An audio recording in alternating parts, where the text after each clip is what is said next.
కలగటం. ఈ దినం మన జ్ఞానమై పరిశుద్ధ గ్రంథాన్ని తెరిచి 1 పేతురు రాసిన పత్రిక 5వ అధ్యాయము 10వ వాక్యాన్ని చదువుకుందాం.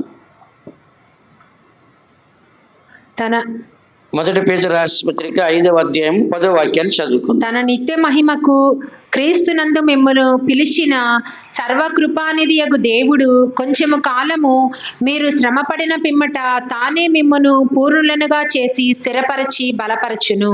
ఇక్కడ మనం చదువుతున్న వాక్యంలో 9వ వాక్యంలో లోకమందున్న మీ సహోదరుల యందు ఈ విధమైన శ్రమలే నెరవేరుచున్నవని ఎరిగి విశ్వాసమందు స్థిరలై వారిని ఎదిరించుడి. అంటే ఇక్కడ మీకు ఏం కనబడుతుంది? 8వ వాక్యంలో నిబ్బరమైన బుద్ధి గలవారే మెలకుగా ఉండుడి, మీ విరోధి అయిన అపవాది గర్జించే సింహం వలె ఎవరిని మృంగుదునా అని వెతుకుచూ తిరుగులాడుచున్నాడు అని మనం ఇక్కడ చదువుతున్నాం. అంటే ఇక్కడ మనం చదివే వాక్యంలో సాతాను మనకి వ్యతిరేకంగా పోరాడుతుంది. ఎవరంట? సాతాను మనకేం చేస్తుందంట? వ్యతిరేకంగా పోరాడుతుంది. ఇందాక సిస్టర్ గారు ప్రార్థన చేశారు. సిస్టర్ గారు ప్రార్థన చేసేటప్పుడు సాతాన్ని ఎదిరించాలని ప్రార్థన చేశారు. కాబట్టి మనం ఎప్పుడు కూడా సాతాన్ని ఎదిరించకపోతే వాడు మనల్ని జయిస్తాడు. విన్నారా? సాతాను ఏం చేయాలంట? మనం ఎదిరించకపోతే సాతాను మనల్ని ఏం చేస్తాడు? ఎదిరించి జయిస్తాడు. అందుకే రాస్తుంది కదా, సాతాను గర్జించే వాళ్ళు ఎవరిని మృంగుదునా అని తిరుగులాడుచున్నాడు. ఎవరైతే దొరుకుతారా, ఎవరిని మింగేద్దామని సాతాను ఏం చేస్తాడంట? తిరుగుతూ ఉన్నాడు. కాబట్టి దేవుని బిడ్డన మన అందరం కూడా ఈ సత్యాన్ని చదువుతున్నాం. 9వ వాక్యంలో లోకమందున్న మీ సహోదరులు యందు ఈ విధమైన శ్రమలే నెరవేర్చున్నాయి. లోకములో ఉన్న ప్రతి ఒక్కరికి శ్రమలే జరుగుతున్నాయి. యేసుడు ఏం చెప్పాడు? ఈ లోకములో మీకు శ్రమ అయినను ధైర్యం తెచ్చుకోండి, నేను ఈ లోకాన్ని జయించిన అని చెప్పాడు. కానీ లోకంలోకి వచ్చిన శరీరం కలిగిన ప్రతి ఒక్క మనిషి కూడా ఏం కలుగుతుందంటే శ్రమ కలుగుతుంది. ఏం కలుగుతుందంటే మనము ఆహారం తినడానికి కష్టపడి సంపాదించుకోవడానికి ఒక శ్రమ ఉంటుంది. కుటుంబాన్ని పోషించుకోవడానికి కష్టపడే ఒక శ్రమ ఉంటుంది. భవిష్యత్తు కొరకు అన్ని సిద్ధపరచుకోవడానికి కష్టపడి శ్రమ ఉంటుంది. అలాగనే ఈ రోజు జీవించడానికి కూడా మనం శ్రమ పడాల్సిన పరిస్థితి ఉంటుంది. అయితే ఈ యొక్క శ్రమలు దేని వలన వస్తాయంటే సాతాను వలన మనం ఎంతగా శోధించబడుతున్నామో పరలోక రాజ్యములో అంత మహిమను మనం పొందుతాం. ఎక్కడ? పరలోక రాజ్యములో అంత మహిమను మనము పొందుతాం. అంటే ఇక్కడ రాస్తుంది సాతానికి మనకి యుద్ధం. ఎవరికి యుద్ధం అంటే?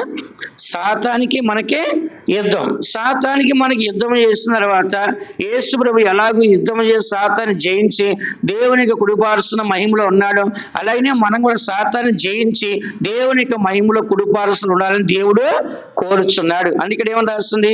ఈ విధమైన శ్రమలే నెరవేర్చున్న ఎవరు ఏందంట? మీ సహోదరులు యందు. ఎవరంట? లోకమందున్న మీ సహోదరులు యందు ఈ విధమైన శ్రమలే నెరవేర్చున్నవని ఎరిగి విశ్వాసమందు స్థిరలై వారిని ఎదిరించే. మనం ఏమో ఇన్న వాక్యము విశ్వాసం ద్వారా రక్షణ, విశ్వాసం ద్వారా స్వస్థత, విశ్వాసం ద్వారా నిత్య జీవం, విశ్వాసం ద్వారా సమాధానము, ఇలాగ వరుసగా మనం వింటూ ఉన్నాం. విశ్వాసం ఇక్కడ కూడా విశ్వాసం వల్లనే మనం మహిమను పొందుతున్నాం. దేనివల్ల అంట?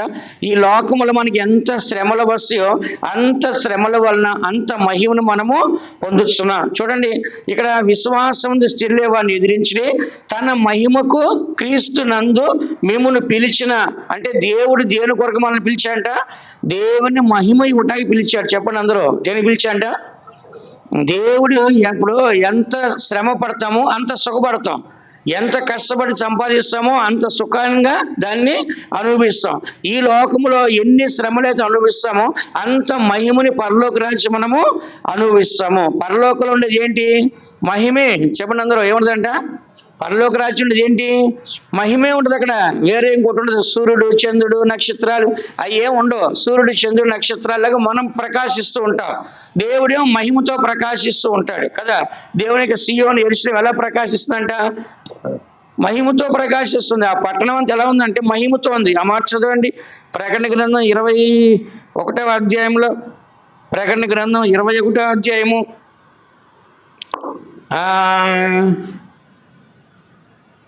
12 13 23 చదవరా? అది కాదమ్మా, ఇక్కడ ఉన్న యెరూషలేము గురించి.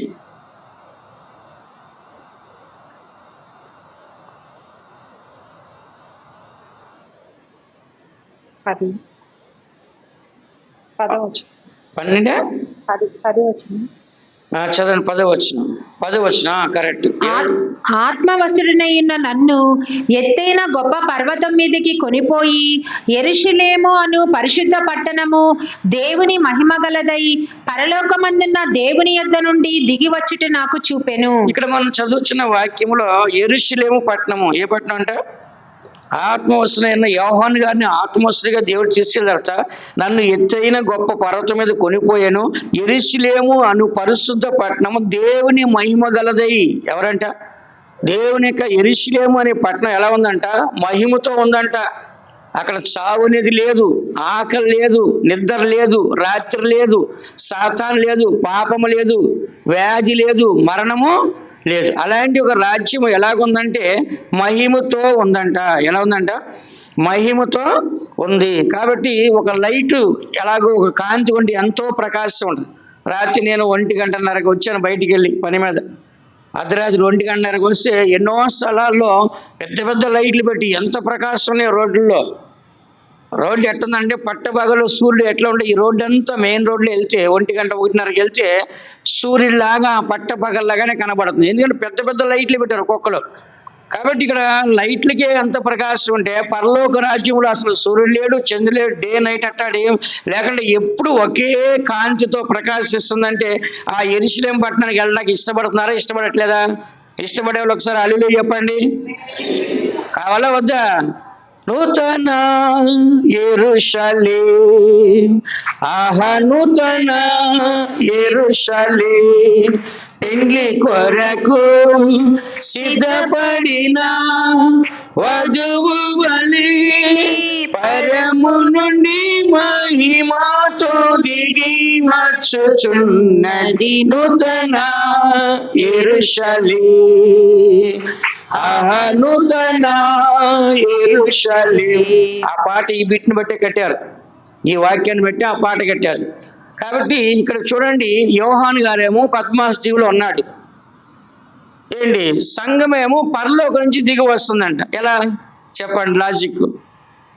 యోహాను గారు భూమి మీద ఉన్నాడు శరీరంతో, కానీ ఆత్మవశుడిగా పరలోకానికి వెళ్ళాడు. కానీ ఇక్కడ ఏమని రాస్తుంది? పరలోకం నుంచి దిగి వచ్చింది. ఎక్కడంట? పరలోకం ఉన్న దేవుని యొద్ద నుంచి దిగి వచ్చుట నేను చూచితున్నా. అంటే ఏంటంటే ఎవరైతే మారు మనసు పొందారో, బాప్తిసం పొందారో, పరిశుద్ధాత్మ అభిషేకం పొందారో, యేసు రక్తంతో కడగబడ్డారో వాళ్ళు పరలోకం వెళ్ళిపోయినట్టే. విన్నారా? ఎవరైతే మారు మనసు పొంది బాప్తిసం పొంది యేసు రక్తంతో కడిగి పరిశుద్ధాత్మ అభిషేకం పొందిన వారు ఎక్కడున్నారంట? పరలోకంలో దేవుడు కూర్చొని పెడుతున్నాడు. విన్నారా? కాబట్టి ఆ సంఘం ఎక్కడుంది ఇప్పుడు? పరలోక రాజ్యంలో కనబడుతుంది. అందుకని మనం కూడా పరలోక రాజ్యంలో ఎక్కడుండాలి?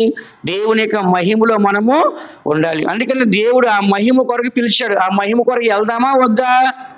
వెళ్తారా వద్దా? చెప్పండి. వెళ్ళాలా వద్దా? ఈ లోకంలో ఉంటారా? ఈ లోకం అంతా నాశనం అయిపోద్ది, అంతా అంతమైపోద్ది. ఇప్పుడు కింద పాతాళం ఒక పక్కన కనబడుతుంది, మధ్యలో భూలోకం కనబడుతుంది, పైన పరలోకం కనబడుతుంది. ఇప్పుడు ఎన్ని లోకాలు ఉన్నాయి మనకి? 3 లోకాలని. ఇప్పుడు మనం ఏ లోకంలో ఉన్నాం? సెంటర్లో ఉన్నాం. చెప్పండి. కిందకి వెళ్తారా పైకి వెళ్తారా? కిందకి ఈజీగా ఉంటుంది, పైకి కష్టంగా ఉంటుంది. చెప్పండి. కిందకి దిగాలంటే మెట్లు ఈజీగా ఉంటుంది, మెట్లు పైకి ఎక్కాలంటే చాలా కష్టంగా ఉంటుంది. మరి పైకి వెళ్తారా కిందకి వెళ్తారా? చెప్పండి. పైకి అంత తేలికేం కాదు. ఎంత కష్టపడి ఎక్కుతారో వాళ్ళే ఎక్కగలుగుతారు. కాబట్టి ఇక్కడ చదువుతున్న వాక్యంలో మనం చూసినట్లయితే పేతురు రాసిన పత్రిక 5వ అధ్యాయం 10వ వాక్యంలో 9వ వాక్యంలో మనకి ఈ లోకములు శ్రమలన్నీ కలుగుతుంటే ఏంటి? మన ఒక్కరికి యేసుప్రభువు నమ్ముకున్నందుకు మారు మనసు బాప్తిసం పొందినప్పుడు మనకే కలుగుతుంది అనుకోవద్దండి. దేవుడు మనకి జీవితంలో ఎప్పుడు కూడా ఏంటి మనకి మేలు చేయాలని దేవుడు కోరుతాడు, కానీ కీడు చేయాలని ఎప్పుడు కూడా దేవుడు కోరేవాడు కానే కాదు. అందుకని ప్రతి దేవుని బిడ్డ గుర్తించాల్సింది ఏంటంటే ఈ యొక్క సత్యాన్ని చదువుచున్న తన మహిమకు క్రీస్తు నందు మిమ్మల్ని పిలిచిన సర్వకృపానిధియగు దేవుడు కొంచెము కాలం మీరు శ్రమ పడిన పిమ్మట తానే మిమ్మల్ని పూర్ణులుగా చేసి స్థిరపరిచి బలపరచును. కాబట్టి దేవుడు మనల్ని పూర్ణులుగా చేయాలి, పర్ఫెక్ట్గా. చెప్పండి అందరూ. పర్ఫెక్ట్గా, ఏ ఒక లోపము లేకుండా ఉండాలి. ఇప్పుడు యెరూషలేములో చూడండి, దేవుని యొక్క రాకను సమీపిస్తుందని అన్ని ఏర్పాట్లు చేస్తారు. ఇంకా 4 సంవత్సరాల వరకు నెతన్యాహు, ఆ తర్వాత ట్రంప్ ఉంటారు. మళ్ళీ వాళ్ళకి ఎలక్షన్ వస్తే వాళ్ళు దిగిపోతారు. ఈ లోపే దేవాలయం కట్టడానికి అన్ని రెడీ చేస్తారు. రెడీమేడ్ అనమాట, అన్ని తీసుకు పెట్టేయడమే. ఇప్పుడు మన ఇసుక, సిమెంట్, కంకర కలుగుతుంది. ఇప్పుడు అట్లా లేదు. ఏదన్నా పీస్ రెడీగా ఉండదు, కొద్దిగా గమ్మిట్ రాసి పెట్టేస్తే లైఫ్ లాంగ్ ఉంటుంది అనమాట. అది అలాంటి రెడీమేడ్ అన్ని రెడీ చేస్తారు. ఆ యొక్క దూడలు కూడా తయారు చేసి పెట్టేస్తారు. ప్రధాన యాజకుడు కూడా రెడీ చేస్తారంట. ఎవరిని? ప్రధాన యాజకుడు రెడీ చేస్తారు. ఏ క్షణమైన దేవాలయం కట్టచ్చు. దేవాలయం కడితే ప్రభు యొక్క రాకడ వస్తుంది, పరిస్థితులు ఎత్తబడతారు. విడవబడిన వారందరికీ సాతాను దేవాలయాలు కూర్చుని పరిపాలన చేస్తారు ప్రపంచం అంతా. 7 ఏళ్ళు శ్రమల కాలం జరుగుతుంది. అది అయిన తర్వాత దేవుడు మళ్ళా భూమి మీదకి వచ్చి అదే యెరూషలేము దేవాలయాలు కూర్చొని 1000 ఏళ్ళు పరిపాలన భూమి మీద చేస్తాడు. ఆ తర్వాత మనకి న్యాయ తీర్పు జరిగి వారి వారి క్రియలు బట్టి వారి వారి స్థలాలకు వారు వెళతారు. కాబట్టి మనం వెళ్ళేది ఎక్కడికి? సియోను, యెరూషలేము. చెప్పండి అందరూ. సియోను, యెరూషలేము. సియోనుకి ఎవరు వెళ్తారు? ప్రతిష్ట కలిగి అతి పరిశుద్ధంగా జీవించి ఎవరైతే తమ జీవితాన్ని, కుటుంబాన్ని, సమస్తాన్ని త్యాగం చేసి ప్రతిష్ట కలిగి ఉంటారో అలాంటి వారు మాత్రం అక్కడికి వెళతారు. కాబట్టి ఇక్కడ మనం చదువుచున్నాం, దేవుడైతే విశ్వాసంలో మనం స్థిరులు ఉండాలి. మనం దేవుని గురించి వాక్యం ప్రతి వారము విశ్వాసం ద్వారా మనము స్వస్థత పొందుతున్నామని, విశ్వాసం ద్వారా మనము సమాధానం పొందుతున్నామని. ఇక్కడేం పొందుతున్నాం విశ్వాసం ద్వారా? చెప్పండి అందరూ. మహిమ. చెప్పండి అందరూ. మహిమ. కాబట్టి దేవుడు ఏం చెప్తున్నా అంటే, లోకమందున్న మీ సహోదరులందరికీ ఈ విధమైన శ్రమలే కలుగుతున్నవని ఎరిగి విశ్వాసమందు స్థిరులై వారిని ఎదిరించండి. ఎవరిని ఎదిరించాలి? సాతాను. దేంట్లో స్థిరులుగా ఉండాలి మనము? విశ్వాసములో స్థిరులుగా ఉండి సాతాను మనం ఏం చేయాలంట? ఎదిరించండి. దేవుడు తన నిత్య మహిమకు, ఏ మహిమ అంటది? ఒకరోజు ఉండి పోయే మహిమ కాదంట. ఏ మహిమ అది? నిత్యం ఉండే మహిమ. ఎక్కడుంటుందా నిత్య మహిమ? సియోనులోను, యెరూషలేములోను. అప్పుడు దేవుడు మనల్ని తాత్కాలికమైన మహిమను ఇవ్వాలని కోరుకున్నాడా? లేకుంటే నిత్య మహిమలో సియోనులో, యెరూషలేములో తనతో కూర్చొని పెట్టాలని కోరుచున్నాడా? నిత్య మహిమలో. టెంపరరీ కాదు దేవుడు మనకి ఇచ్చేది. ఏదైనా పర్మనెంట్ ఇవ్వాలని దేవుడు కోరుచున్నాడు. తన నిత్య మహిమకు క్రీస్తునందు మిమ్మును పిలిచిన సర్వకృపా నిధియకు దేవుడు. ఎందుకు సర్వకృప అనే పదాన్ని ఇక్కడ వాడారంటే, దేవుడు కృప గలవాడు కాబట్టి, కనికరం గలవాడు కాబట్టి దేవుడు మనకి మహిమనిస్తున్నాడు. విన్నారా? దేవుడు కృప గలవాడు కాబట్టి, దేవుడు కనికరం గలవాడు కాబట్టి మనకేమిస్తాడు? మహిమనిస్తాడు. ఎవరైతే ఎక్కువ కృప కలిగి ఉంటారో అలాంటి వారికే దేవునికి మహిమ కూడా దొరుకుతుంది. 2 కొరింథీ రాసిన పత్రిక 4వ అధ్యాయం 13వ వాక్యం ఒకసారి చదవండి. 2 కొరింథీ 4:13 ఒక్కసారి చూడండి. కృప ఎక్కువ మంది ద్వారా ప్రబలి దేవుని మహిమ నిమిత్తము కృతజ్ఞతాస్తుతులు విస్తరింపచేయులాగున సమస్తమైనవి మీ కొరకై ఉన్నవి. ఇక్కడ మనం చదువుతున్న వాక్యంలో కృప ఎక్కువ మంది ద్వారా ప్రబిల్లి దేవుని మహిమ నిమిత్తము. ఎంతమందికి అయితే దేవుని యొక్క కృప కలుగుతుందో వారిలో దేవుని మహిమ కలుగుతుంది. వారి ద్వారా దేవుని యొక్క నామం మహిమపరచబడుతుంది. అందుకని కృపకి మహిమకి సంబంధం ఏంటంటే, కృప ఉంటేనే దేవుడు మహిమను మనకే ఇస్తాడు. ఎవరైతే దేవుని యొక్క కృపను పొందాలని కోరుస్తున్నారో అలాంటి వారికే మహిమని ఇస్తాడు. అందుకని దేవుని పెట్టిన మనందరం కూడా యేసుక్రీస్తు ద్వారా ఈ కృపని దేవుడు మనకి ఎందుకు ఇస్తాడంటే, మనము మహిమను పొందాలంటే మనకు సపోర్ట్ ఎవరు ఉండాలి? కృప ఉండాలి. కృప లేకుండా మహిమను పొందగలం మనము? చెప్పండి. కృప లేకుండా మహిమను పొందగలమా? ఎవరు కూడా పొందడానికి వీలు కానీ కాదు. కృప వల్లనే మనం ఏం చేస్తామంట? యేసుక్రీస్తుని మనం చూడగలుగుతున్నాము. కృప లేకుండా యేసుక్రీస్తుని మనం చూడడానికి వీలు కానీ కాదు. అందుకని చదవండి, యోహాను సువార్త 1వ అధ్యాయము, యోహాను సువార్త 1వ అధ్యాయం 14వ వాక్యం ఒకసారి చదవండి. ఆ వాక్యము శరీరధారి అయి కృపాసత్య సంపూర్ణుడుగా మన మధ్య నివసించెను. తండ్రి వల్ల కలిగిన అద్వితీయ కుమారుని మహిమ వలె మనము ఆయన మహిమను కనుగొంటిమి. కృప మహిమ 2 ఉన్నాయి యేసు ప్రభులో. ఏమన్నాయంట? కృప ఉంది, మహిమ ఉంది. కాబట్టి యేసు ప్రభు కృపా సత్య సంపూర్ణుడుగా వచ్చాడు.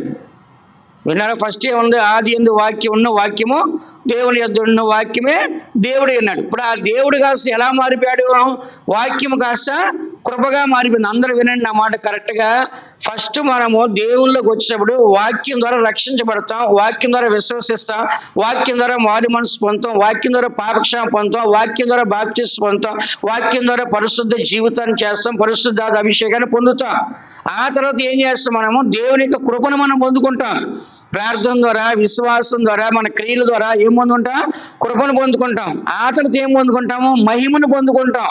ఏం పొందుకుంటా? దేవుని యొక్క సన్నిధిలో ఆ కృప వల్ల మనం ఏం పొందుకోగలుగుతున్నాం? ఈజీగా మహిమను పొందగలుగుతాం. ఇక్కడ చదువుతున్నప్పుడు 3 వాక్యాలు మీకు చూపించాను. కృప వల్లనే మహిమ దొరుకుతుంది కదా. కాబట్టి ఇక్కడ ఎక్కువ మంది కృప ద్వారానే మహిమ దేవుని కలుగుతుంది. ఇక్కడ మనం చదువుతున్న యేసు ప్రభు కృపా సత్య సంపూర్ణ ఉన్నప్పటికీ ఆయన ఏం చేశాడంట? తన మహిమను ఏమంటది? తండ్రి వలన తన కలిగిన అద్వితీయ కుమారుని మహిమ వలె మనము ఆయన మహిమని కనుగొంటిమి. అందుకని ఇక్కడ చదువుతున్న వాక్యాల్లో మనందరూ ఈ చివరి దినాల్లో ఏదో నామకార్థంగా క్రైస్తవులు జీవించడం కాదండి. మనకంటూ ఒక మహిమగల రాజ్యం ఉంది, మహిమగల పిలుపు ఉంది, మహిమగల పరలోక రాజ్యంలో మనం దేవుని ఎదుటికి వెళ్ళి అక్కడ ఉండాలి. కాబట్టి ఈ దినాల్లో వాక్యం ఉండాలి, దేవుని కృప ఉండాలి, దేవుని యొక్క మహిమ ఉండాలి. ఈ 3 ఉంటేనే మనం పరిపూర్ణంగా సంపూర్ణంగా మార్చబడి పరలోక రాజ్యంలో దేవుని ఎదుట మనము ఉండగలము. అందుకే మనం చదువుచే మొదటి పేతురు 5:10 తన మహిమకు అంటే తన నిత్య మహిమకు క్రీస్తు నందు మిమ్మల్ని పిలిచిన సర్వ కృపానిధియగు దేవుడు. ఏ కృప అంటే అది? సర్వ కృప. అంటే ఎంత అయితే ఉందో అదంతా సర్వము ఆయనదే. ఎవరిది? దేవుడు. సర్వ కృప అంటే ఏంటి? ఎంత కృప అయితే ఉందో అంత సర్వ కృప కూడా ఎవరిది? దేవుంది. అందుకని దేవుడు ఏం చేస్తాడంటే తన నిత్య మహిమకు క్రీస్తు నందు మిమ్మల్ని పిలిచాడు. క్రీస్తు మీడియేటర్ ఎవరు? మనకి మహిమ దొరకండి. ఎవరండి మీడియేటరు? క్రీస్తు నందు మనల్ని పిలిచాడు. క్రీస్తు లేకుండా మనల్ని పిలవలేదు. ఇందులో మనం చదివి ఉన్నాం. కృపా సత్య సంపూర్ణ వచ్చాడు. తండ్రి వలన తన కుమారుడికి అద్వితీయ కుమారునికి మహిమని మనము చూస్తున్నాం. ఎవరి ద్వారా? యేసుక్రీస్తు ద్వారా. ఈ దినాల్లో మనకి నేనే మార్గము సత్యము జీవం, నా ద్వారా తండ్రి ఎవడు రాడని చెప్పాడు. మరొక స్థలంలో ఏం చెప్పాడు?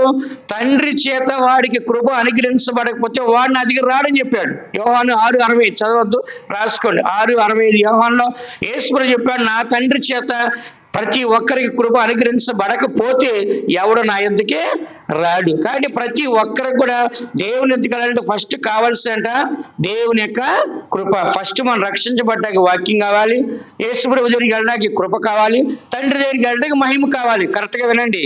రక్షించబడ్డానికి వాక్యం కావాలి, యేసు ప్రభు దగ్గరికి వెళ్ళడానికి కృప కావాలి, తండ్రి దగ్గరికి వెళ్ళడానికి మహిమ కావాలి. ఇలాగ మనం అంచులకు మనం ఏం చేయాలంట? ఎదుగుతూ ముందుకే వెళ్ళాలి. అందుకని చదువుతున్న వాక్యంలో తండ్రి ఏం చేస్తాడంట? తన నిత్య మహిమ కొరకు, సాధారణ మహిమ కాదు. మోషే కూడా మహిమ పొందాడు భూమి మీద ఉన్నప్పుడు. 40 రోజులు రాత్రి మగలు దేవునితో మాట్లాడాడు. ముఖమంతా మహిమతో ఉండిపోయింది. జనాలు చూడలేకపోయారు. మోషే ముఖమంతా ముసుగేసుకున్నాడు. కానీ ఆ తర్వాత మహిమ ఏమైంది చెప్పండి? కొన్ని రోజులకే పోయింది. అది తాత్కాలిక మహిమ. కానీ దేవుడు పిలిచిన ఏ మహిమ? మనకి నిత్య మహిమ. అందరూ చెప్పండి, ఏ మహిమ అంట? ఇక అది ఎప్పటికీ తగ్గిపోదు. ఎప్పటికీ ఆ మహిమ అనేది తగ్గిపోదు. చాలా ప్రకాశం ఉంటుంది. మనం శరీరాలు క్షీణించిపోవు, కుళ్ళిపోవు. ఎందుకని? మహిమల శరీరం ఉంటుంది, దాంట్లో చావు ఉండదు కదా. శరీరం కుళ్ళిపోయేది ఉండదు కదా. మహిమల శరీరంలో చావు కుళ్ళు అనేది ఉండదు. కాబట్టి ఆ మహిమల శరీరంతో మనం ఏం చేయాలంట? తన నిత్య మహిమకు క్రీస్తునందు మేము పిలిచిన సర్వ కృపానిధియగు దేవుడు ఏమన్నా అంట? కొంచెం కాలం శ్రమపడండి. ఏమన్నాడంట ఆయన? సుఖపడండి అన్నాడా? శ్రమపడండి అన్నాడా? చెప్పండి, ఎవరు చెప్పే మాట ఇది? దేవుడు చెప్పిన మాట. ఏమన్నాడు? కొంచెం కాలం మీరు శ్రమపడిన పిమ్మట దేవుడే మిమ్మల్ని సంపూర్ణంగా స్థిరపరిచి బలపరుస్తాడు. అంటే దేవుడు ఏమన్నాడు? నువ్వు కొంచెం కాలం శ్రమలు పడు. శ్రమలు పడిన తర్వాత నేనే నిన్ను ఏం చేస్తాడు? నేనే నిన్ను సంపూర్ణంగా చేస్తాడు. పూర్ణంగా చేసి నిన్ను స్థిరపరిచి నిన్నేం చేస్తాను? బలపరుస్తా. ఇంకా కదల్చబడ్డానికి అవకాశము లేదు. అలాంటి ఒక పునాదిని దేవుడు మనకు వేస్తాడు. దేవుడు వేసే పునాది ఫ్యూచర్ ప్లాన్, అంటే రాబోయేది. ఇప్పుడు కాదు, ఎప్పుడు అంట? రాబోయేది. దేవుని దగ్గరికి వెళ్ళి నిత్యము ఆయన మహిమలో ఉండే భాగ్యం. అప్పుడు అనుకుంటారంట, అయ్యో ఇంత గొప్ప మహిమ ఇక్కడ ఉందా, ఇంత సంతోషంగా ఉందా, దీని కొరకు ఇంకెంత బాగా శ్రమపడి ఉంటే ఇంకా బాగుండేది.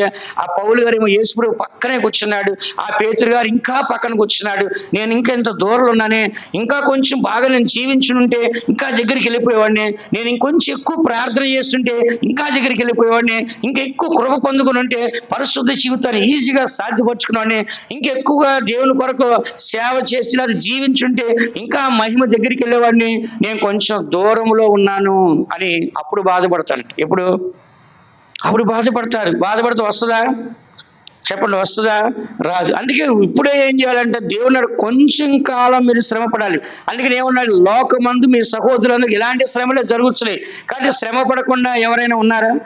బైబిల్ ఒక వాక్యం రాస్తుంది. ఏమని రాస్తుంది? సాధారణంగా మనుషులందరికీ సంభవించే శోధన తప్ప మరొక శోధన మీకు సంభవించలేదు. కాబట్టి అందరికీ శోధనలు ఉన్నాయి, అందరికీ శ్రమలు ఉన్నాయి. కానీ శ్రమల్లో అందరికీ దేవుడు తోడుగా లేడు. దావీదు ఏమన్నాడు? శ్రమల్లో నేను అతనికి తోడై ఉంటా అన్నాడు. దేవుడు తోడై ఉండేది శ్రమల జీవితం వేరు, దేవుడు తోడుగా లేకపోతే శ్రమ పడేది వేరు. దేవుడు ఉండి మనం శ్రమ పడాలి, దేవుడు లేకుండా మనం శ్రమ పడకూడదు. బైబిల్ ఏమని రాస్తుంది? యెహోవా దేవుడుగా గల జనులు ధన్యులు, మా ఎడ్లు మహా బరువు మోయించినవి, అవి ఎట్టి శ్రమ అయిన అవి భరించగలుగుతున్నాయి అని రాస్తుంది. కానీ దేవుని బిడ్డలో దేవుడు కలిగిన వారు శ్రమ పడితే దేవుడి సపోర్ట్ మనకు ఉంటుంది. దేవుడి యొక్క సపోర్ట్ మనకు ఉన్నప్పుడు ఎంత శ్రమైనా మనం పడవచ్చు. దేవుడి సపోర్ట్ మనకు లేకపోతే మన శ్రమల్లో ముందుకు వెళ్ళడానికే వీలు కాదు. నీ కుటుంబంలో ఎవరి వల్ల నీకు శ్రమ కలగవచ్చు, ఏ విధంగా నీకు శ్రమ రావచ్చు, ఏ స్థలములైనా నీకు శ్రమ రావచ్చు. అయితే నీకు దేవుడి సపోర్ట్ ఉండాలి, అనగా దేవుని వాక్యం ఉండాలి, దేవుని యొక్క కృప ఉండాలి, దేవుని యొక్క మహిమ ఉండాలి. బైబిల్ ఏమంటుంది? క్రీస్తు యేసు మహిమలో నీ ప్రతి అవసరతలో తీర్చబడను. కాబట్టి మహిమ అనేది మన అవసరాలు తీర్చడానికి ఎప్పుడు కూడా మనకు సమీపంగానే కనపడుతుంది. అందుకని ఇక్కడ దేవుడు అన్నాడు, కొంచెము కాలము మీరు శ్రమ పడిన పిమ్మట తానే మిమ్మల్ని పూర్ణంగా చేసి స్థిరపరిచి బలపరచును. కాబట్టి మన అందరం కూడా ఈ శ్రమలకు భయపడాలా, భయపడకూడదా? చెప్పండి. ఈ శ్రమలన్నీ వస్తుంటాయి, కానీ దేవుడు పిలిచిన పిలుపుని గుర్తుపెట్టుకోవాలి. ఏం గుర్తుపెట్టుకోవాలంట? ఇప్పుడు ఒక మనిషి బహుమానం కోసం పరిగెడుతున్నాడు. పరిగెట్టే మనిషి దేన్ని చూస్తాడు? పరిగెత్తేటప్పుడు ఆయాసాన్ని, కాళ్ళ నొప్పుల్ని, ఈ వేగాన్ని, మనుషుల్ని చూస్తాడా? లేకుంటే అతను ఆ పొందబోయే ఆ బహుమానాన్ని చూస్తాడా? పౌలు గారు ఏమన్నారు? నేను బహుమానం పొందడానికి గురి ఎత్తుకే పరిగెడుతున్నా. అంటే నేను ఏమి చూడట్లా, అన్ని పెంటతో సమానం ఎంచి అన్ని వదిలేసా. నా యొక్క గురి ఒక మహిమను పొందడానికి, ఆ యొక్క కిరీటాన్ని పొందడానికి, ఆ ఉన్నతమైన పిలుపు పరలోకానికి వెళ్ళడానికి అంటున్నాడు. కాబట్టి మనం కూడా ఈ లోకంలో వచ్చేవన్నీ కూడా అధిగమించి మనం ఏం చేయాలంటే అక్కడికే వెళ్ళాలి. ఎంతో మందిని దేవుడు పిలుస్తున్నాడు. పిలువబడిన వారు అనేకులు, ఏర్పరచబడిన వారు కొందరే. ఏర్పరచబడిన వారు సైతం కూడా సాతాను ఏం చేస్తుంట? మోసపరిచేస్తుంది. అందుకని దేవుడు పిలుస్తాడు, కానీ ఆ పిలుపుని అందుకొని వెళ్ళేవారు చాలా తక్కువ మంది. దేవుడు పిలుస్తున్నాడు, కానీ బైబిల్ రాస్తుంది, పిలువబడిన వారై, ఏర్పరచబడిన వారై, నమ్మకమైన వారై ఉన్నందున దేవుడు ఆ రాజుల్ని జయించాలి. అంటే దేవుడితో ఉండేవారు ఎవరంట? పిలువబడిన వారు ఉండాలి, ఏర్పరచబడిన వారు ఉండాలి, నమ్మకమైన వారు ఉండాలి. ఈ 4 రకాల అనుభవాలు ఉన్నవారు మాత్రమే దేవునితో ఉంటారు, జయ జీవితాన్ని చేస్తారు. అన్నమాట. చదువు ప్రకటన గ్రంథము 17 అధ్యాయం 14 వాక్యం. వీరు గొర్రెపిల్లతో యుద్ధము చేతురు, కానీ గొర్రెపిల్ల ప్రభువులకు ప్రభువును, రాజులకు రాజునై ఉన్నందునను తనతో కూడా ఉండిన వారు, పిలువబడిన వారై, ఏర్పరచబడిన వారై, నమ్మకమైన వారై ఉన్నందునను ఆయన రాజులను జయించును. ఇక్కడ మనం చదువుతున్నాం, వీరు గొర్రెపిల్లతో యుద్ధము చేతురు గాని గొర్రెపిల్ల ప్రభువులకు ప్రభువును, రాజులకు రాజునై ఉన్నందునను తనతో కూడా ఉండిన వారు, దేవునితో కూడా ఉండిన వారు, పిలువబడిన వారై, ఏర్పరచబడిన వారై, నమ్మకమైన వారై ఉన్నందునను ఆయన ఆ రాజుల్ని జయించు. దేవునితో ఉండే వాళ్ళు ఎలా ఉండాలంట? పిలువబడిన వారికి ఉండాలి, ఏర్పరచబడిన వారికి ఉండాలి, నమ్మకమైన వారికి ఉండాలి. కాబట్టి ఈ దినాల్లో చాలా మంది పిలువబడుతున్నారు, కానీ దేవునితో ఉండట్లా. చాలా మంది ఏర్పరచబడుతున్నారు. నేను చెప్పాను సాయంత్రం, దేవుడు ఏం చేస్తాడంటే ఏర్పరచుకున్న పేతుల్లో సైతాన్ దూరింది, ఇస్కరియోతు యూదాలో సైతాను దూరింది. ఇలాగ సాతాను అనేక విధాలుగా వాళ్ళని పాడు చేసింది దేవునితో ఉంటే కూడా. అందుకే ఏర్పరచబడిన వారిని సైతం కూడా సాతాను ఏం చేస్తే మోసపరచదు. ఈ దినాల్లో క్రైస్తవ జీవితంలో అనేకులు ప్రారంభంలో మంచి విశ్వాసులు ఉన్నారు, మంచి దేవుని బిడ్డలు ఉన్నారు. రాను రాను రాను రాను ఏమైపోతున్నారు? వాళ్ళు ఎండిపోయిన అంజూరపు చెట్టులాగా మారిపోతున్నారు, ఫలాలు లేని చెట్టులాగా మారిపోతున్నారు. అలాంటి వారికి దేవుడు ఆశీర్వాదం ఎప్పుడు దొరకదో. అంజూరపు చెట్టులో ఫలాలు లేనందున శపించాడు. యోహాను గారు చెప్పారు, బాప్తిస్మం పొందితే చాలదు, గొడ్డలు వేరు లేరు పెట్టబడింది, కాయలు కాయకపోతే చెట్టు నరకబడి అగ్నిగుండంలో వేయబడుతుందని యోహాను గారు కూడా చెప్తున్నారు. అందుకని మన అందరం కూడా దేవుడు మంచివాడు, దేవుడు మన ఎడల ప్రేమ గలవాడు, మనందరికీ పరలోకి ఇవ్వాలని కోరుస్తున్నాడు. అందుకే దేవుడు ఉండాలంటే పిలవబడిన వారే, ఏర్పరచబడిన వారే, నమ్మకమైన వారు ఉంటేనే మనం జయ జీవితాన్ని చేయగలం. యేసు ప్రభు అక్కడ జయించాడు అంటే కనుక ఇలాంటి పరిస్థితులు యేసు ప్రభుతో ఉండబట్టి అక్కడ ఒక జయము కలిగినట్లుగా దేవుని యొక్క వాక్యము చెప్పబడుతుంది. కాబట్టి ఈ మహిమ మనకు కావాలా వద్దా? ఏ మహిమది? భూమి మీద ఉండే మహిమ, పరలోక మహిమ. హల్లెలూయా. ఇందులోనే మొదటి దర్శనకు రాసిన పత్రిక 2వ అధ్యాయము 11వ వాక్యం చదవండి. మొదటి దర్శనికులు 2వ అధ్యాయం 11వ వాక్యాన్ని చదువుకుందాం. తన రాజ్యమునకును మహిమకును మిమ్మును పిలుచుచున్న దేవునికి తగినట్టుగా మీరు నడుచుకొనవలెనని మేము మీలో ప్రతివారిని హెచ్చరించుచు, ధైర్యపరచుచు, సాక్ష్యమిచ్చుచు, తండ్రి తన బిడ్డల ఎడల నడుచుకున్న రీతిగా మీలో ప్రతివాని ఎడల మేము నడుచుకొంటిమని మీకు తెలియను. ఇక్కడ పౌలు గారు చెప్తున్నాడు, ఏమని చెప్తున్నాడు? మేమైతే ఎంతో మాదిరిగా ఉన్నాం. 7వ వాక్యం చెప్తాడు, అయితే స్తన్యం ఇచ్చి తల్లి తన సొంత బిడ్డలను గారవించినట్లుగా మేము మీ మధ్య సాధువులమై ఉంటుమి. కానీ మేము మోరల్ రోల్గా ఉన్నాం, మీ మధ్యలో మేము చాలా మాదిరిగా మేము ఉన్నాం. కాబట్టి మీరు మమ్మల్ని చూసి నేర్చుకోండి, మీరు కూడా పరలోకానికి రండి, మేము పరలోకానికి వెళ్తున్నాం, మాకు పరలోక పిలుపు ఉంది, పరలోక మహిమ మాకు ఉందని చెప్పేసి పౌలు చెప్పుకుంటూ వచ్చాడు. ఆ తర్వాత ఏం చెప్తున్నాడు ఆయన? కిందకు వచ్చేసరికి 10వ వాక్యాలు ఏం చెప్తున్నాడు? మేము విశ్వాసులైన మీ ఎదుట ఎంత భక్తిగాను నీతిగాను అనిందముగాను ప్రవర్తించుతామో దానికి మీరు సాక్షులు, దేవుడు కూడా సాక్షి. చూడండి, వాళ్ళ జీవితానికి మనుషుల మధ్యలో జీవించినప్పుడు మనుషులు కూడా వాళ్ళ యొక్క జీవితాన్ని గురించి సాక్ష్యం చెప్తున్నారు. దేవుడు కూడా ఏం చెప్తున్నా సాక్ష్యం. అంటే అంత మంచి జీవితాన్ని చేస్తారు. చనిపోయిన తర్వాత మనం ఏం పట్టుకెళ్ళమండి. చనిపోయిన తర్వాత 10 మంది చెప్పుకున్నది సాక్ష్యము. ఏమంటారు చెప్పండి? ఒక మనిషి చనిపోయినప్పుడు అందరూ వచ్చి ఏం మాట్లాడతారు? మంచివాడైతే మంచోడు అంటారు, చెడ్డోడైతే చెడ్డోడు అంటాడు, అంతే కదా. కాబట్టి లాస్ట్లో మన గురించి జరిగే డిస్కషన్ ఏంటి? ఫైనల్లో మన బాడీ అక్కడ ఉన్నప్పుడు సాక్ష్యం. ఏమంటారు చెప్పండి? నేను ఎన్నో సమాధులు చేశాను చచ్చిపోయిన వాళ్ళకి. చచ్చిపోయిన సమాధులు చేసినప్పుడు నేను సైలెంట్ కూర్చుంటే అక్కడ వచ్చే వాళ్ళు మాట్లాడుకుంటారు. కొంతమంది గట్టిగా మాట్లాడారు, కొంత తాగేసి మాట్లాడతారు, ఏంటి కొంతమంది కోపంతో మాట్లాడతారు. ఏంటి వాళ్ళు మాట్లాడుతూ, ఇటు దుర్మార్గుడు రా, బతికినంతకాలం తాగుబోతుగా జీవించాడు రా, బతికినంతకాలం అనేకులు పీడించాడు రా, ఆఖరికి కుక్క సాగు తెచ్చాడు రా. లాస్ట్లో ఏం మాట్లాడుకుంటారు? తన జీవితం ఎలాగుందో అదే మాట్లాడతారు. వీడు దుర్మార్డు, మంచోడైతే మంచోడు అని చెప్పేసి ఏం చేస్తారు? మంచోడైతే ఏం చేస్తారు చెప్పండి? మీరు అందరూ మాట్లాడుకోవటమే కాదు, కన్నీళ్లు కారుస్తారు. చెప్పండి, ఒక మనిషి చనిపోతే ఏమైందంట? నేను కూడా చాలాసార్లు కన్నీళ్లు కార్చాను.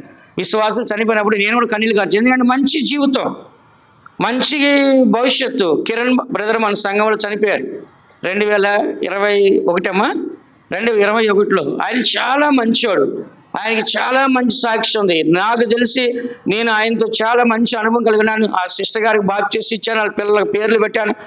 కాబట్టి వాళ్ళందరి గురించి నాకు బాగా తెలుసు. అయితే ఆయన యొక్క నెమ్మదిని చూసి నేను వెంటనే సండే స్కూల్ హెడ్ మాస్టర్ పెట్టాను. ఆయన మంచి స్కూల్ అసిస్టెంట్ హెడ్ మాస్టర్ అయినప్పుడు చాలా బాగా చేసి ఆయనకి నిమ్ము ఎక్కువైపోయి బాడీలో షుగర్ అది ఎక్కువైపోయిన తర్వాత ఆయనకి అర్థమైపోయిందో ఏమో తెలియదు, ఇంకా 4 రోజులు 6 రోజులు చనిపోతానుగా పాస్టర్ గారు, నేను సండే స్కూల్ ఇప్పుడు నేను తీసుకోలేను, నాకు అంత ఆరోగ్యం బాగాలేదు, సిలబస్ తీసుకోండి, దేవుని చిత్తం ఆరోగ్యం బాగుంటే నేను తర్వాత చేస్తాను. అతనికి ఇచ్చిన బాధ్యతను కూడా తిరిగి ఇచ్చేసాడు ఆయన. నాకేం కాదులే, లేకపోతే చేస్తాంలే, లేకపోతే ఏమన్నా అట్లా అనుకోలే. నాకు ఇచ్చిన సేవని నేనేం చేయాలి? తిరిగి మళ్ళా దైవ సేవలకు అప్పగించేసి నేను ఆ సేవని తప్పుకోవాలి. ఆ సేవకు అన్యాయం జరగకూడదు, నన్ను నమ్మి ఇచ్చారు, ఆ సేవకు ద్రోహం చేయదని ఆయన వచ్చి ఇచ్చినప్పుడు నేను చాలా బాధపడ్డా. కాబట్టి ఆయన చనిపోయినప్పుడు నేను దగ్గరుండి అన్ని కార్యాలు కూడా చాలా సంతోషంగా చేశాను. ఎక్కడ నేను బాధపడలే. అంత మాత్రమే కాదు, అతని సమాజ కార్యక్రమం కూడా కరోనా టైం కదా, అయినప్పుడు కూడా అన్ని మంచి జరిగినాయి.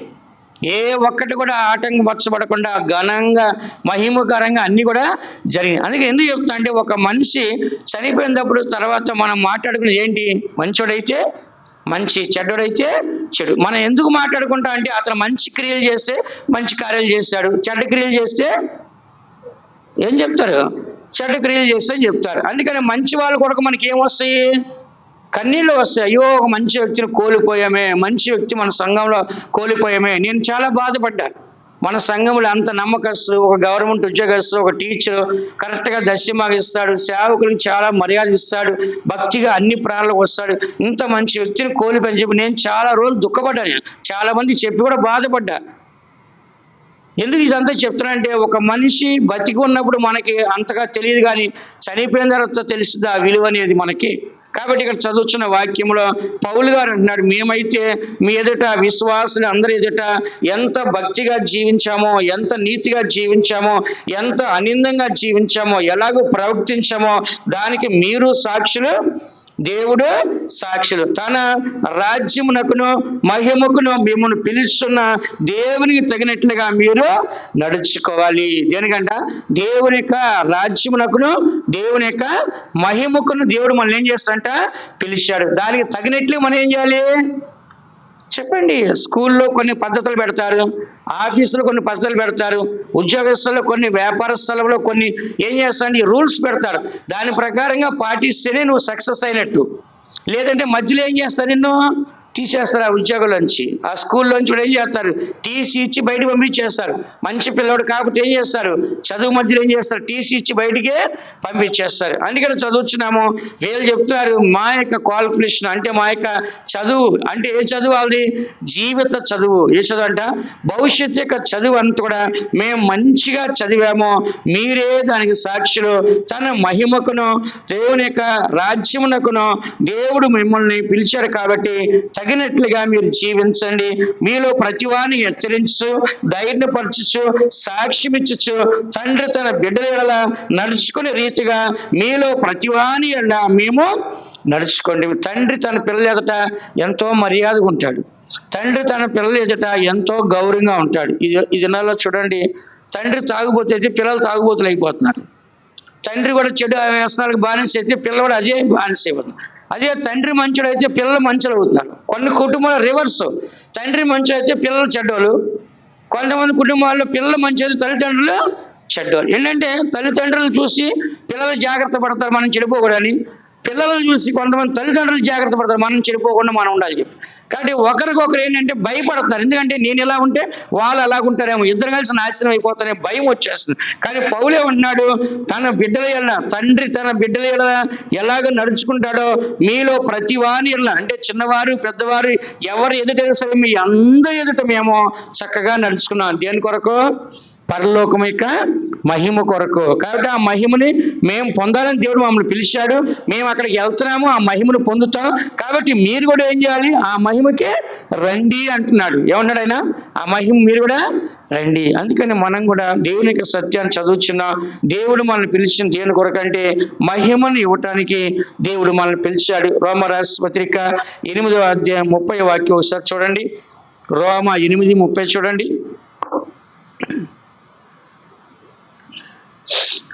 మరియు ఎవరిని ముందుగా నిర్ణయించెనో వారిని పిలిచెను, ఎవరిని పిలిచెనో వారిని నీతిమంతులుగా తీర్చెను, ఎవరిని నీతిమంతులుగా తీర్చెనో వారిని మహిమపరచెను. దేవుడు చూడండి మహిమ కొరకు పిలిచాడు. దేనికోసంట?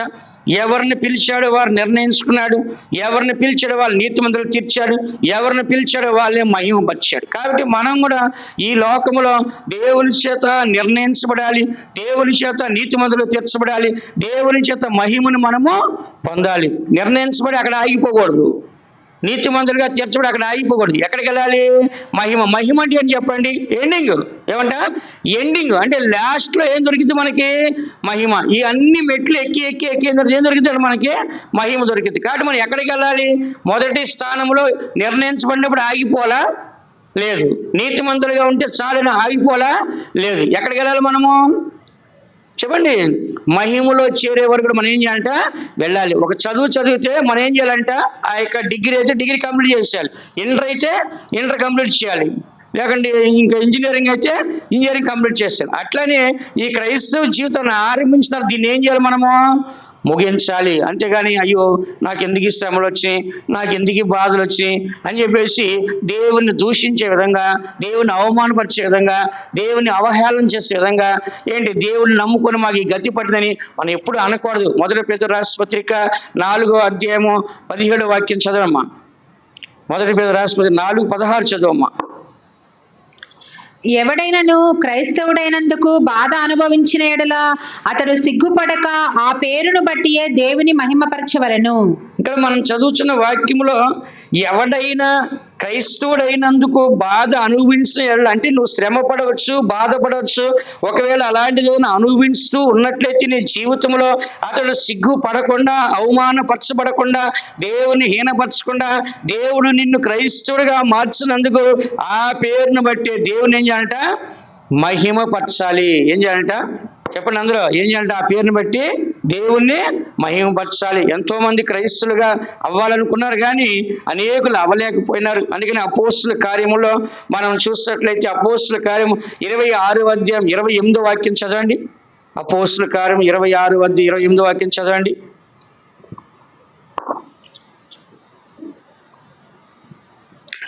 అందుకు అగ్రిప్ప, ఇంత సులభముగా నన్ను క్రైస్తవుని చేయజూచుచున్నావే అని పౌలుతో చెప్పెను. మనం చదువుతున్న వాక్యములో ఇక్కడ అగ్రప్ప చెప్తున్నాడు, ఇంత సులభంగా నన్ను క్రైస్తవుని చేయుచున్నావే అంటే నిజంగా ఆ దినాల్లో క్రైస్తవుడు అవ్వటం అంటే అంత తేలికైన విషయం కాదండి. చాలా ఘనమైన విషయము. ఒక క్రైస్తవుడిగా క్రీస్తుని పోలి నడుచుకుంటాం అంటే, క్రీస్తుని అనుసరించి నడుచుకోవడం అంటే అంత ఈజీ కాదు. ఈ క్రైస్తవుడు అనే మాట ఎప్పుడు వచ్చింది? క్రైస్తవుడు అంటే ఎవరో, అది మతం కాదు. ఏమంటది? మార్గము. చెప్పండి అందరూ. క్రైస్తవుడు అంటే ఎవరు? మార్గం. యేసుప్రభు ఏమన్నాడు? నేను ఒక మతం అన్నాడా, మార్గం అన్నాడా? నేనే మార్గము పరలోకానికి, నేనే సత్యము జీవం అన్నాడు. కానీ యేసుప్రభు మతమా, మార్గమా? చెప్పండి. అన్ని మతాలు ఉన్నాయి, క్రైస్తవ మతం కాదు అది. విన్నారా? క్రైస్తవ మతం కాదు, క్రైస్తవ మార్గం అది.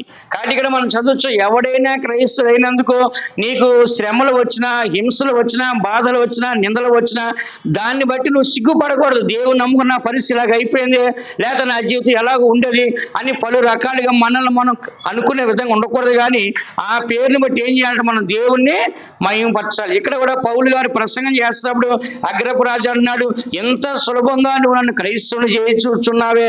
క్రైస్తవులు అవటం అంత ఈజీయా కాదు. దేవుడు క్రైస్తవుడిగా మార్చాక పౌలు గారి కోసం ఏం చేశాడు?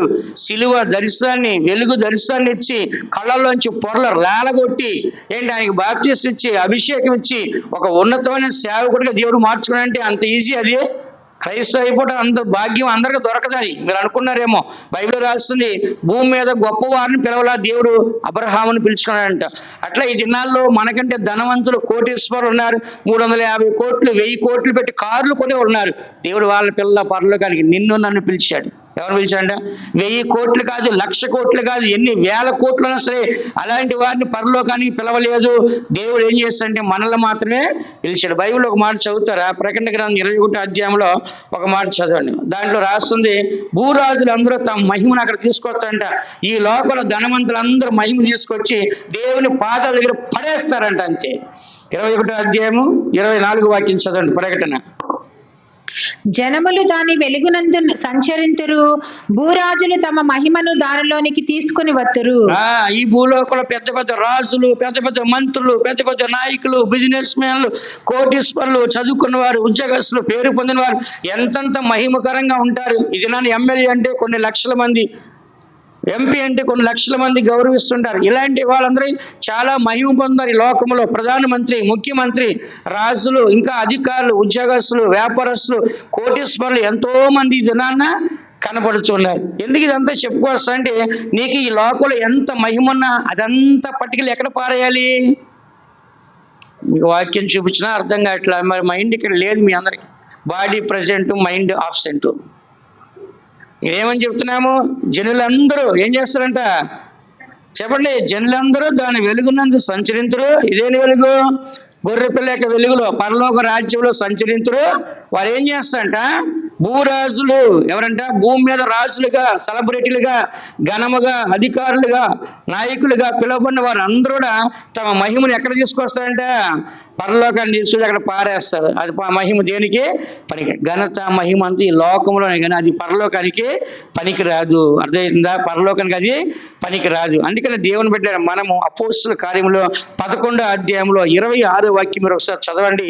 మొట్టమొదటగా క్రైస్తవులు అనబడిన ఆ స్థలాన్ని చదువుదా సందర్భాన్ని. వారు కలిసి ఈ యొక్క సంవత్సరం అంతయు సంఘములో ఉండి బహుజనములకు వాక్యమును బోధించిరి. మొట్టమొదట అంతియొకలో శిష్యులు క్రైస్తవులు అనబడిరి. హల్లెలూయా! దేని వలన క్రైస్తవులు అనబడ్డారండి? వాక్యం ప్రకటించడం ద్వారా. చెప్పండి అందరూ, దేని ద్వారా అంట? వాక్యాన్ని ప్రకటించడం ద్వారా సువార్తను నమ్మిన వాడు క్రైస్తుడుగా మారాడు.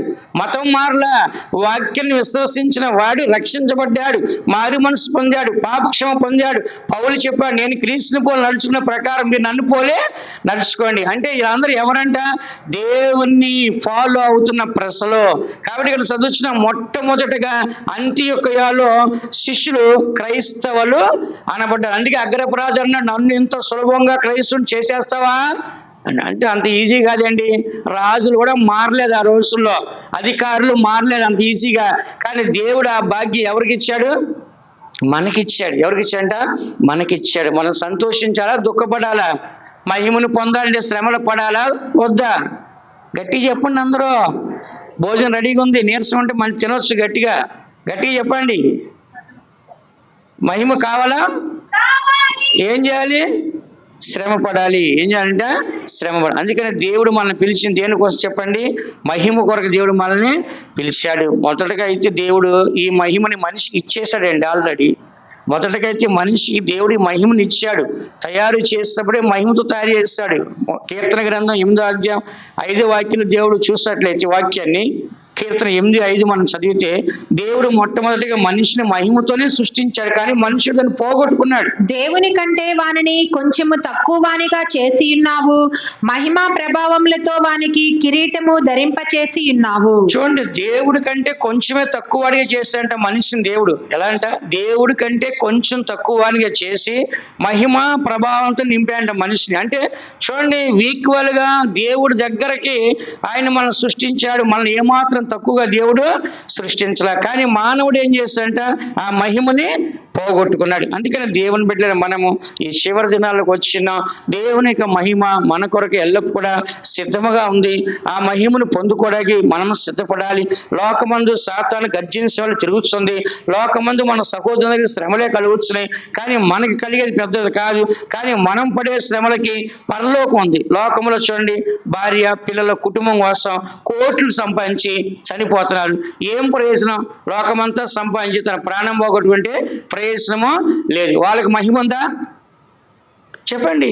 దేవుని కొరకు శ్రమ పడేవారు, బైబిల్ రాస్తుంది, మనం అనేక శ్రమలు అనుభవించి దేవుని రాజ్యంలో ప్రవేశించాలి. కాబట్టి ప్రవేశించాలంటే పరలోక రాజ్యంలో అపోస్తుల కార్యములు 14:22 వాక్యం చదవండి.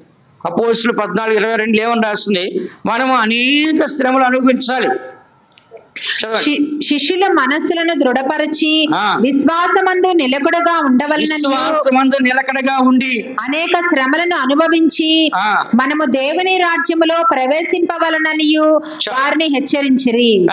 విశ్వాసంలో స్థిరపడు. నువ్వు విశ్వాసం ద్వారానే శ్రమలు పొందాలి, విశ్వాసం ద్వారానే దేవునికి రాజ్యాన్ని పొందాలి. కాబట్టి విశ్వాసం ద్వారా అనేక శ్రమలు నువ్వు అనుభవించి దేవునికి రాజ్యంలో ప్రవేశించాలి. కాబట్టి దేవుని రాజ్యంలో ప్రవేశించాలంటే కష్టపడాలా వద్దా? ఇప్పుడు ఒక ఉద్యోగం కావాలంటే ఏం చేస్తారు చెప్పండి? చిన్న వయసు నుంచి 10th వరకు చదివి, ఇంటర్మీడియట్ చదివి, బీటెక్ చదివి, ఎంటెక్ చదువుతున్నారు. అప్పుడు కానీ వాళ్ళు స్థిరపడి జీవితంలో ఉద్యోగం సంపాదించుకోవడానికి సాధ్యమవుతుంది. కాబట్టి మనం కూడా పరలోకానికి వెళ్ళాలంటే అనేక శ్రమలు అనుభవించి స్టెప్పులు ఏం చేయాలంటే మనము పరలోకానికే వెళ్ళాలి. అందరి కంట్లు మూసుకోండి. ఇంకా మిగతా వచ్చేవారని చెప్తా, ఎక్కువ టైం తీసుకోవట్లా, ఎందుకంటే మనకి బల్లారు ఉంది. కాబట్టి మీ అందరూ కూడా నేను త్వరగా ముగించాలని కోరుచున్నాను. కాబట్టి దేవుని బిడ్డైన మన అందరం కూడా దేవుడు మనల్ని ఎందుకు పిలిచాడు చెప్పండి? మహిమ పొందుడాకి. దేనికంట? మహిమను పొందుడాకి. ఆ మహిమ దేని ద్వారా వస్తుంది? దేవుని యొక్క కృప వల్ల మనకు కలుగుతుంది. ఆ కృప దేని వల్ల వస్తుంది? మనకి దేవుని యొక్క వాక్యాన్ని నమ్ముట ద్వారా, విశ్వసించడం ద్వారా మనకి వస్తుంది. ఎవరైతే దేవుని విశ్వసించి విశ్వాసంతో స్థిరులై సాతాన్ని ఎదిరిస్తున్నారో, అలాగే ఎవరైతే శ్రమల్లో జయ జీవితం చేస్తారో అలాంటి వారికి పరలోక రాజ్యము సియోను యెరూషలేము ఎలా ఉందంట? మహిమతో ఉంది. ఎలా ఉందంట? దేవుడు ఏ మహిమ పిలిచడం మనని? నిత్య మహిమ. చెప్పండి, తాత్కాలికమైన మహిమ కాదు, నిజమైన మహిమ, నిత్య మహిమ, చిరకాలం ఉండే పరలోక మహిమ కొరకు దేవుడు మనల్ని పిలిచినాడు. అందుకని దేవుని బిడ్డ మనము ఈ మహిమ కొరకు దేవుడు మనల్ని పిలిచాడు. ఇంకొక వాక్యం చదివి నేను ముగిస్తాను. హెబ్రీ రాసిన పత్రిక 2వ అధ్యాయం 10వ వాక్యం చూసినట్లయితే, దేవుడు మనందరం కూడా మహిమ కొరకే పిలిచి మహిమ దగ్గరికి యేసు ప్రభు మనల్ని తీసుకుని వెళ్తున్నాడు. మహిమ దగ్గరికి మనం తీసుకెళ్లేది ఎవరు? మనకు సపోర్ట్ చేసేది ఎవరంటే యేసు ప్రభు మాత్రమే. హెబ్రీ 2:10 వాక్యం చదవండి. ఎవని నిమిత్తము సమస్తమును ఉన్నవో, ఎవని వలన సమస్తమును కలుగుచున్నవో, ఆయన అనేకులైన కుమారులను మహిమకు తెచ్చుచుండగా వారి రక్షణకర్తను శ్రమల ద్వారా సంపూర్ణునిగా చేయుట ఆయనకు తగును. ఇక్కడ యేసు ప్రభుని సంఘాన్ని కలిపి పెట్టింది వాక్యం. ఎవరంట? యేసు ప్రభుని సంఘాన్ని కలిపి పెట్టింది. 9వ వాక్యంలో దేవుని కృప వలన ఆయన ప్రతి మనుషుని కొరకు మరణం అనుభవించినట్లు దేవదూతల కంటే కొంచెం తక్కువ వానిగా చేయబడిన యేసు మరణం పొందినందున మహిమా ప్రభావాలతో కిరీటాన్ని ధరించిన వానిగా ఆయన్ని మనము చూస్తున్నాం. కాబట్టి దేవుడు ఆయన కృప వలన మన అందరిని కూడా దేవుని యొక్క సన్నిధి నడిపించడానికి ఆయన మరణాన్ని పొంది మన కొరకు బైబిల్ రాస్తుంది. విత్తబడింది ఏమంట? మహిమకరంగా లేపబడుతుందంట. ఎలాగంట? మనం వాక్యం ఇష్టపడిన తర్వాత ఎలా లేపబడంట? మహిమకరంగా. మార్చండి యోహాను సువార్త 12వ అధ్యాయంలో విత్తబడిన వాక్యం ఎలా ఉందంట? మహిమకరంగా. యోహాను సువార్త 12వ అధ్యాయము 23వ వాక్యం. 12:23. అందుకు యేసు వారితో ఇట్లనెను, మనుష్య కుమారుడు మహిమ పొందవలసిన గడియ వచ్చి ఉన్నది. చాలు. ఇక్కడ మనుష్య కుమారుడు మహిమ పొందవలసిన గడియ వచ్చింది. దేనికంటే మహిమ? చనిపోతున్నాడు. ఏమవుతుందంట? చనిపోయే సమయం వచ్చింది. ఇదిగో మహిమ పొందుతున్నాడు. మనిషి చనిపోయిన తర్వాతే పరలోకానికి వెళ్తాడు. క్రైస్తవులు చాలా మంది ఏమంటారు? చనిపోయిన వ్యక్తి నుంచి మహిమలో ప్రవేశించాడండి. ఏమంటారు? మంచి పోరాడి విశ్వాసం కాపాడుకొని తన పరుగును ముగించి మహిమలో ప్రవేశించాడండి అంటారు. అందుకని ఇక్కడ మనం చదువుతున్న వాక్యంలో యేసు ప్రభు ఏం చేస్తాడంటే మన కొరకు ఆయన మరణించడం ద్వారా మహిమ అనేది వచ్చింది. అందుకే హెబ్రీ 2:10-9 చదువుతున్న దేవుని కృప వలన ఆయన అనగా యేసు ప్రభు ప్రతి మనిషి కొరకు మరణాన్ని అనుభవించినట్లుగా దేవదూతల కంటే కొంచెం తక్కువ అనగా చేయబడిన యేసు మరణం పొందినందున మహిమ ప్రభావంతో కిరీటమును ధరించిన వాడే ఆయన్ని చూస్తున్నాం. ఇప్పుడు ఎక్కడండి? ఆయన మహిమా ప్రభావంతో దేవుని సన్నిధిలో కిరీటాన్ని ధరించి ఆయన ఏం చేస్తాడంట? ప్రకాశిస్తున్నాడు. దేనివల్ల? అందరి పాపాల కోసము ఆయన శరీరంలో శ్రమపడి ఆయన ప్రాణాన్ని రక్తాన్ని పరిశుద్ధంగా దారబోయబట్టి ఇప్పుడు ఆయన పరలోక రాజ్యంలో మహిమతున్నాడు. ఎన్ని శ్రమలు పడ్డాడు, ఎన్ని నిందలు, ఎన్ని అవమానాలు, దూషణ, హింస, క్రూరముగా మరణము అయినప్పుడు కూడా ఆయన దేవునికి సంతోషంగా ఆయన సమర్పించుకున్నాడు. కాబట్టి ఆయన ఇప్పుడు దేవునికి కుడిపార్శ్వ ఎలానంట? మహిమతో ఉన్నాడు. ఆ మాట చదవండి. అపోస్తుల కార్యము 7వ అధ్యాయంలో మీరు చదివితే 55వ వాక్యం చదవండి. అపోస్తులు 7:55లో యేసు ప్రభు మహిమ గలవాడని స్టెఫన్ గారు చూస్తున్నాడు డైరెక్ట్ గా. అయితే అతడు పరిశుద్ధాత్మతో నిండుకొనిన వాడై ఆకాశం వైపు తేరి చూచి దేవుని మహిమను, యేసు దేవుని కుడిపార్శ్వమందు నిలిచినుటను చూచి. ఇక్కడ యేసు ప్రభు పరలోకానికి వెళ్ళిపోయి దేవుని కుడిపార్శ్వన్నాడు, మహిమ గల కుడిపార్శ్వన స్టెఫన్ గారు కళ్ళతో చూస్తున్నాడు. దేని చూస్తాడంట? స్టెఫన్ గారు పరలోక దర్శనం, ఆకాశం తెరబడి 54లో 54 ఏమని రాస్తుంది? 55లో అయితే అతడు పరిశుద్ధాత్మ నిండుకున్న వాడై చనిపోయే ముందు పరిశుద్ధాత్మ అభిషేకంతో నిండుకున్న వాడై ఆకాశ వైపు తేరి చూడగా దేవుని మహిమ యేసు దేవుని కుడిపార్శ్వమందు నిలిచిండు అతడు చూసినాడు. అందుకే యేసు ప్రభు ఈ లోకంలో ఎన్ని శ్రమలు పడ్డాడో అంత మహిమ గలవాడిగా మహిమ గల దేవుని యొక్క కుడిపార్శ్వన కూర్చోమని చదువుచున్నా. ఇదే హెబ్రీ 2:10 10 ఇందాక చదివిన ఎవని నిమిత్తము సమస్తం ఉన్నవో, ఎవని వలన సమస్తం కలుగుతున్నవో అనగా ఆయన యేసు ప్రభువు ఉన్నాడు. ఆయన అనేకులైన కుమారులను, ఎవరంట అనేకులైన కుమారులను మహిమకు తెచ్చుచుండగా, ఎక్కడ తీసుకొస్తున్నాడు యేసు ప్రభు? అనేక కుమారులు ఏం చేస్తాడంట? మహిమ దగ్గరికి తీసుకొస్తాడు. ఎందుకంటే శాశ్వత కాలం ఉండాలి, సదాకాలం ఉండాలి, నిరంతరం ఉండాలి. ఇక సావు అనేది లేకుండా జీవిత కాలం అంతా దేవుని ఉండాలి. మహిమకు తెచ్చుచుండగా వారి రక్షణకర్తను, ఎవరు? యేసు ప్రభు. ఎవరంట? వారి రక్షణకర్తనగా యేసు ప్రభును శ్రమల ద్వారా సంపూర్ణంగా చేయటం ఆయనకే. యేసు ప్రభు ఎలా తీసుకొచ్చాడు? మళ్ళీ మహిమ జరిగి శ్రమల పడి మనల్ని సంపూర్ణంగా అక్కడికి తీసుకొచ్చాడు. అలాగే శ్రమల పడి ఆయనడేమేంట? సంపూర్ణత చెందాడు. ఏం చేశాడంట ఆయన? చూడండి ఇక్కడ, వారి రక్షణకర్త శ్రమల ద్వారా సంపూర్ణంగా చేయటం ఆయనకే తగింది. ఆయన శ్రమల ద్వారా సంపూర్ణంగా చేపడ్డాడు. మనల్ని కూడా ఏం చేస్తాడంట? శ్రమల ద్వారా సంపూర్ణ చేస్తాడు. అందుకే మీరు చదవచ్చు, యోహాను సువార్తలో ఒక మాట మీరు చదవచ్చు. ఆయన లూకాసు సువార్త 10వ అధ్యాయం 9వ అధ్యాయం 51వ వాక్యం. లూకా 9:51. ఆయన పరమునకు చేర్చుకొనబడు దినములు పరిపూర్ణమగుచున్నప్పుడు. చాలా ఇక్కడ మనం చదువుతున్న వాక్యంలో యేసు ప్రభు పరలోకానికి వెళ్ళే దినములు సంపూర్ణమగుతున్నప్పుడు, అంటే ఆయన పరిపూర్ణమయ్యేటప్పుడు ఈ లోకంలో అనేక శ్రమలు అనుభవించాడు, అనేక హింస అనుభవించాడు, అనేకమైన మరణాన్ని క్రూరంగా ఆయన అనుభవించున్నాడు. కాబట్టి ఆయనకి సంపూర్ణత చెందిన తర్వాత పరలోకానికి వెళ్ళాడు. ఎక్కడికంటే పరలోకానికి వెళ్ళే దినాలు సంపూర్ణమైనప్పుడు ఆయన పరలోకానికి వెళ్ళాడు. ఆయన వెళ్ళటం మాత్రం కాదు, మనలో ఏం చేస్తాడు? అనేక కుమారులు మరణం నుంచి తప్పించి ఏం చేస్తున్నాడు? మన కొరకు ఆయన మరణించి దేవుని కృప వలన మనల్ని కూడా ఏం చేస్తున్నాడు? మహిమ దగ్గర తీసుకొని రావడానికి ఆయన అనేక శ్రమలు అనుభవించాడు. ఇప్పుడు అర్థమవుతుందా? యేసు ప్రభు మనల్ని పరలోకాన్ని తీసుకెళ్ళాలంటే ముందు ఆయన శ్రమపడి మార్గాన్ని మనకి సిద్ధపరిచాడు. కాబట్టి ఇప్పుడు ఆ మార్గంలో మనం ఈజీగా మనము వెళ్ళిపోవచ్చు. అందరి కళ్ళు మూసుకోండి. దేవుని బిడ్డైన మనము మనకి జీవితంలో దేవుని మహిమ సిద్ధంగా ఉంది. మోకరించగలరు? మోకరించి ఒక్క నిమిషము దేవుని మహిమ ఎంతమంది కావాలి? ఆ సియోను యెరూషలేము ఎంతమంది కావాలి? ఆ శాశ్వత రాజ్యానికి ఎంతమంది వెళ్ళాలి? ఎంతమంది దేవుని యొక్క మహిమ ఎదుట సింహాసనంలో కుడి పార్శ్వంలో కూర్చొని ఆశపడుచున్నారు? యేసు ప్రభు వెళ్ళాడు, మరణాన్ని జయించాడు, శ్రమల్ని జయించాడు, ఆయన ఈ లోకాన్ని జయించాడు. అనేక శ్రమల గుండా వెళ్ళి దేవుని కుడి పార్శ్వన ఆయన కూర్చున్నట్లుగా స్టెఫన్ గారి కళ్ళారా చూస్తున్నాడు. నీవు నేను కూడా ఆయన కుడి పార్శ్వన్నట్లుగా అనేకులు చూసే దినం రాబోచుంది. పరలోకానికి వెళ్ళే సంపూర్ణ రాబోచుంది. దేవుడు మనల్ని పరలోకానికి, రాజ్యానికి మహిమగా ఆయన మనల్ని పిలిచిన్నాడు. ఆయన పిలిచి మనల్ని నిర్ణయించి నీతిమంతులుగా మార్చి మహిమపరిచిన్నాడు. ఎంతమంది ఈ దినాన్న మహిమను పొందాలనుకున్నారు? దేవుడు మానవుడిని మహిమతోనే, ప్రభావంతోనే దేవుడిని తక్కువ అని చేశాడు. కానీ మనుషులు పాపం చేసి దేవుడు అనుగ్రహించిన మహిమని పొందలేక పోగొట్టుకున్నాడు. నీవు నేను కూడా ఈ పాపానికి, చెడు కార్యాలకి మన మనసుని, మన హృదయాన్ని, మన పెదవుల్ని, మన యొక్క అవయవాల్ని పాడు చేయకుండా పవిత్రతో, నీతితో, భక్తితో, పౌలు గారు అన్నాడు, పవిత్రతో, నీతితో, భక్తితో మీ ఎదుటి ఎలా ప్రవర్తించా మీరు చూశారు, మీరే సాక్షులు, దేవుడు సాక్షి అంటున్నాడు.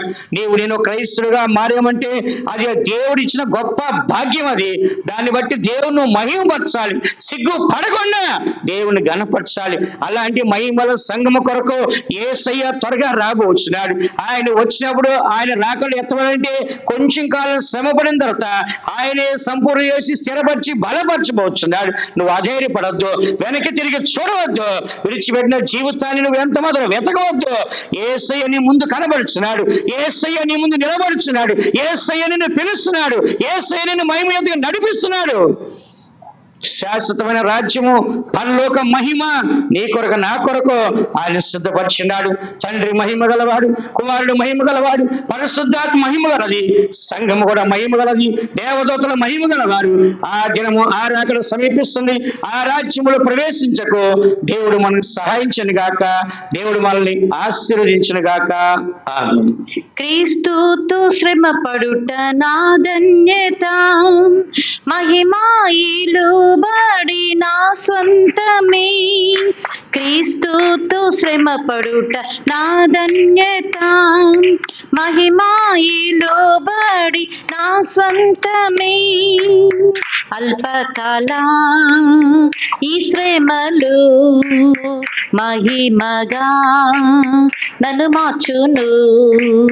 అల్పకాలం ఈ శ్రమలు మహిమగా నన్ను మార్చును. క్రీస్తుతో శ్రమ పడుట నా ధన్యత, మహిమాయిలుబడి నా స్వంతమే. క్రీస్తుతో శ్రమ పడుట నా ధన్యత, మహిమాయిలుబడి నా